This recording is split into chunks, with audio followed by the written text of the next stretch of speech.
So we're getting the RZR on the rack so we can We're gonna need more power. get it all squared up and make sure the chassis is flat after wrecking it.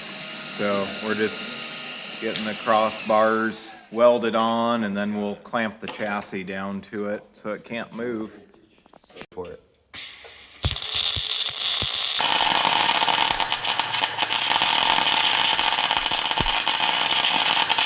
Since it was Ryan's idea to make this happen, we're gonna make him do the cutting, and there is no turning back now. So we gotta cut that tube down a little bit, and we gotta cut right in about there. So go ahead and hit it. Wherever you wanna start. Let's start right here.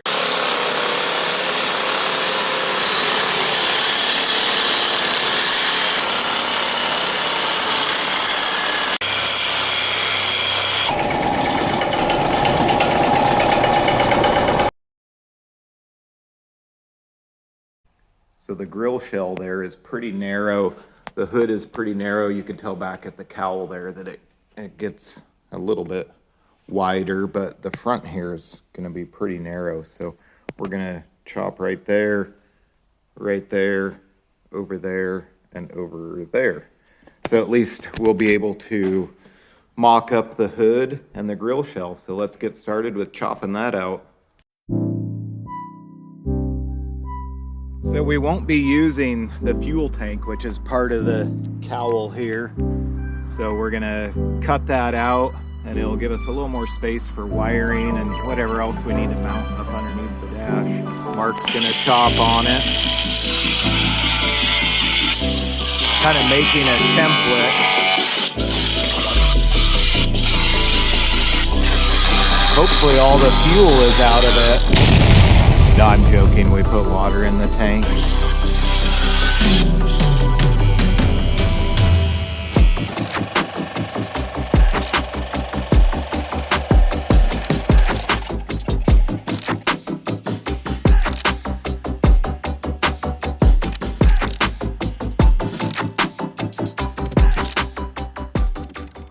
Well, it's another freezing cold day, but we've got the front cowl part out here. Heidi, good dog. Good Heidi. You're gonna have to leave when I cut this. So we're gonna cut the firewall out. Seems like whenever you think you're gonna use something, you end up cutting it out, but it makes it easier. So I'm gonna go ahead and get bundled up and put my safety gear on and get to cutting this doodad out.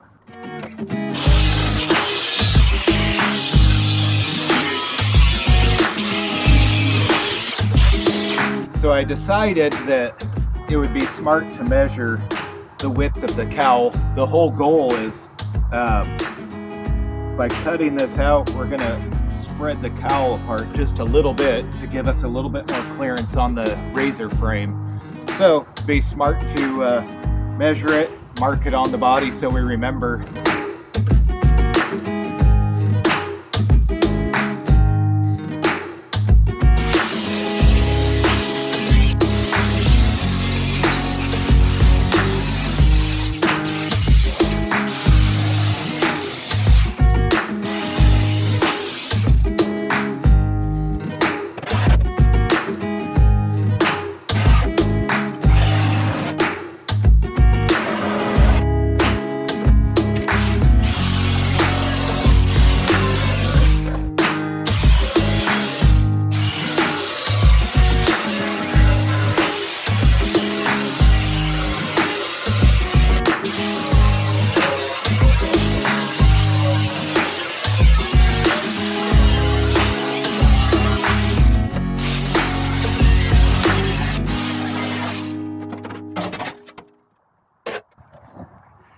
And yes, that was my, where is it?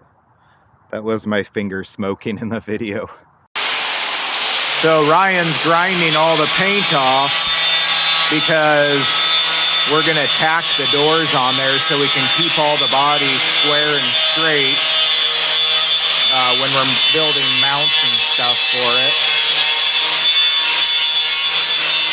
So there goes some of the green.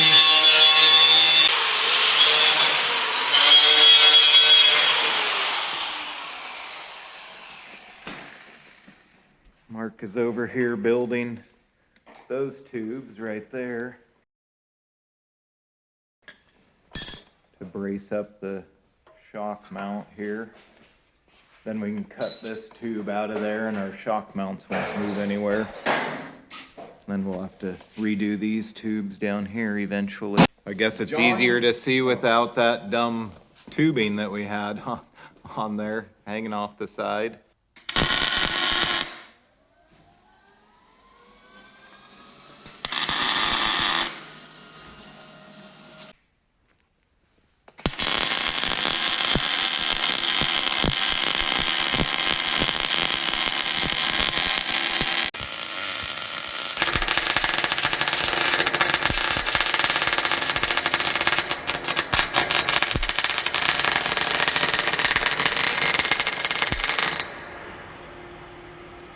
Well, part of our dilemma is the front of the cowl piece here. Ryan said old Henry Ford, he did not make it to work with a RZR. So we will. I guess we'll porta power it out and see what happens. Anybody's guess is as good as ours. Oh man. So it's probably gone 3 inches.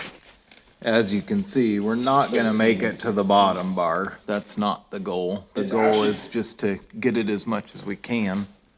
If you look like the door gap here, the more we go, it actually fixes that gap. Here and here, it's actually helping it quite a bit. Well, yeah, now you can measure that as compared to what I wrote down for measurements. Just right down to that corner. Yep. We're at 40 and a half and we started at 38 and a half. So we went 2 inches already. Well, that's helpful. I said we keep going. We're just waiting for the cowl to buckle in half. Oh, no big deal. Not gonna happen. That was another inch. 3 inches we've gone. Out of curiosity, what did it do to the very front? Up by the yellow tape. Hooking the very bottom of that. Yeah, just the lip. 2.5 inches. 2.5, okay. Which I think actually if we were to relocate the porta power more back here. The reason why we're plasma cutting on the sides here and then on the front is because it'll allow the sides of the body to open up a little bit more without causing any binding.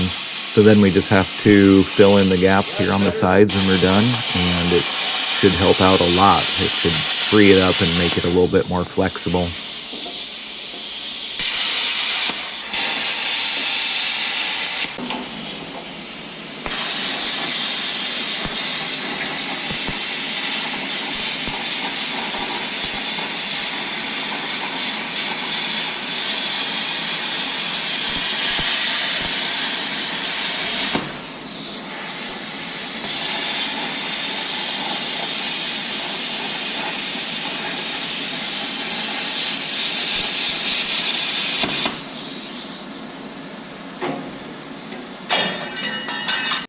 Oh man, it is getting real. I like seeing it there with the body tacked together and screwed together and kind of leveled out.